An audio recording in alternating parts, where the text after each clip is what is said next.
December 25th is a day of celebration for so many people in the women's basketball community. However, for Indiana Fever superstar Caitlin Clark's massive fanbase, it feels like 2024 has been a year-long celebration, given everything Clark has accomplished starting during her final season at Iowa and then across her rookie campaign in the WNBA.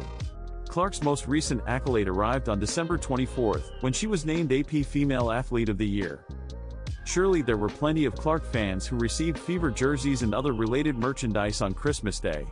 And one fan received something pertaining to the 22-year-old that has been making waves on social media. Stephanie White has delivered a powerful statement to Caitlin Clark after her extraordinary first year in the WNBA.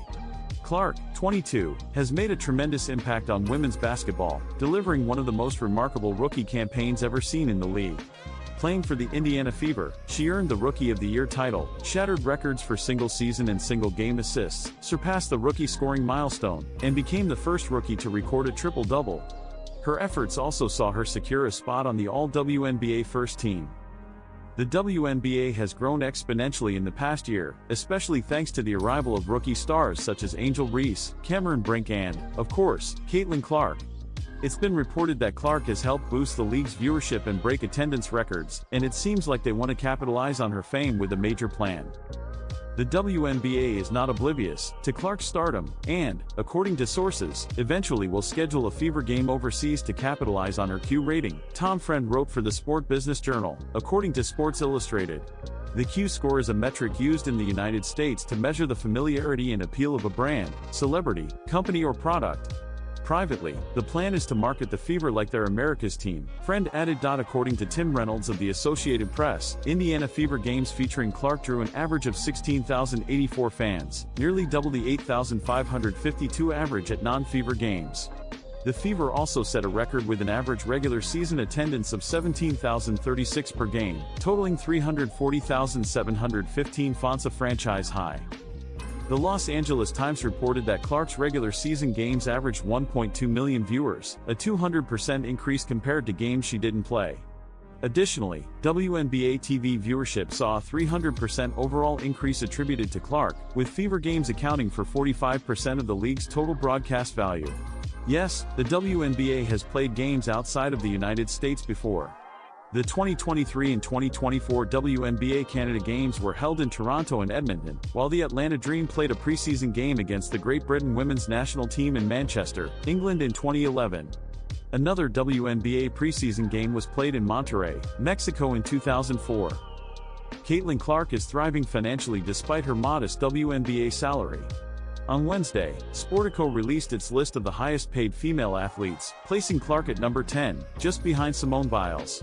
She was the only basketball player to make the list, earning $11.1 million in 2024. The majority of Clark's income comes from endorsements. Her 8-year deal with Nike brings in $3.5 million annually, and she also has partnerships with major brands like Gatorade, Gainbridge, Hy-Vee, Xfinity, Wilson, Buick, and State Farm Insurance.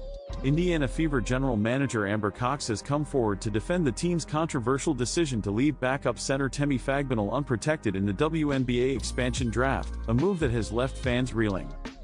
Indiana Fever general manager Amber Cox has come forward to defend the team's controversial decision to leave backup center Temi Fagbinal unprotected in the WNBA expansion draft, a move that has left fans reeling. Fagbinal, a crucial contributor to the Fever's success last season, was swiftly snapped up by the league's newest team, the Golden State Valkyries, sparking outrage among the Fever faithful.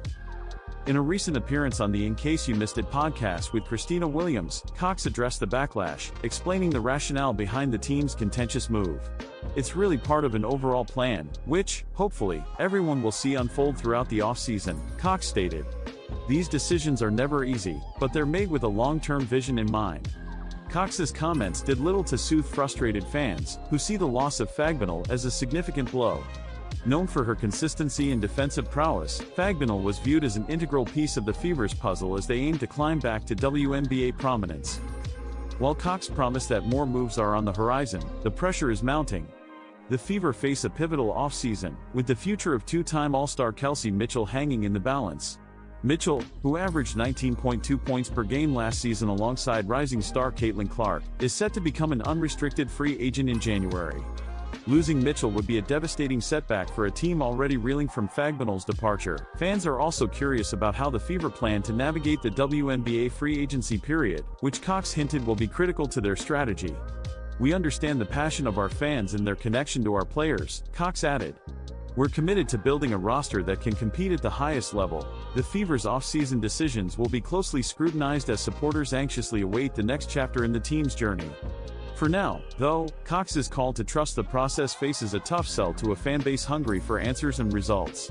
After becoming the NCAA Division I leader in points and the women's all-time leader in made three-pointers, 548, and made field goals, 1,293, at Iowa, Clark carried that momentum with her to the WNBA, where she broke several WNBA records, including most points scored or assisted on, most All-Star votes, most double-digit scoring games by a rookie, and the most double-doubles, 14, by a rookie guard. She also led the WNBA in assists per game, 8.4, and made three-pointers, while also besting all rookies in points per game, assists per game, steals per game, made field goals, made three-pointers and minutes per game.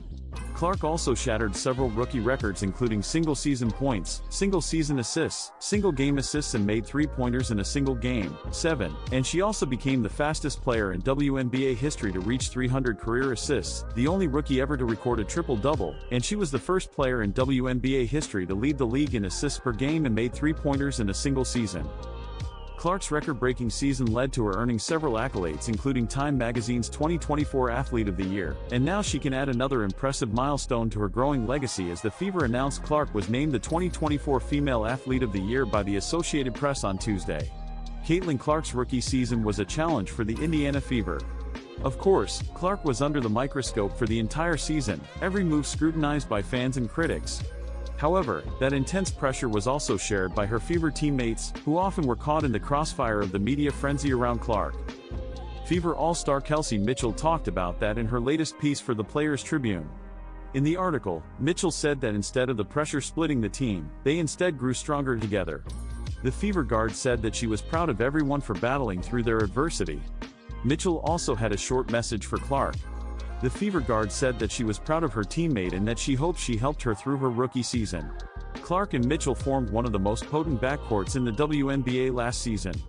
Both players averaged 19.2 points per game, with Mitchell being the more efficient scorer out of the two. Meanwhile, Clark made up for it with her brilliant playmaking, dishing out a league-leading 8.4 assists per game. With Clark, Mitchell, and center Aaliyah Boston leading the charge, the Fever made it back to the playoffs for the first time since 2016. They unfortunately lost to the Connecticut Sun in the first round, but hopes are still high nonetheless. The Fever are now coming into the 2025 season with more expectations. That, obviously, will entail more criticisms, more eyes on them, and more chaos. Based on Mitchell's article, though, the women of the Fever are more than prepared for the 2025 season both on and off the court. Stephanie White has sent a clear message to Caitlin Clark following her sensational rookie season in the WNBA. Clark, 22, has taken women's basketball by storm after producing one of the finest debut seasons in WNBA history for the Indiana Fever. She was named Rookie of the Year, set single-season and single-game records in assists, broke the rookie scoring record, became the first rookie to achieve a triple-double, and made the All-WNBA first team. Speaking on the Coaching You podcast, Fever head coach White suggested that the sky's the limit for Clark, but stressed that improving her off the court was just as important as improving her on it. "She's a great player, she's a high IQ player," White said. "She adjusted really quickly to this league, unbelievably quickly. And now it's about becoming not just a great player but a great leader for this team, so we can win not just a championship but championships." White, whose Connecticut Suns team knocked Clark's Fever out of the WNBA playoffs in September, took the reins at Indiana in November, replacing Christy Sides. Shortly after, she spoke to Clark about ways to improve her game, and revealed that the point guard is hungry to grow. She said, "I started watching Caitlin Clark since she was in 8th grade, and then I called a lot of her games in college when she was in Iowa. And so I've really watched her continue to learn and grow.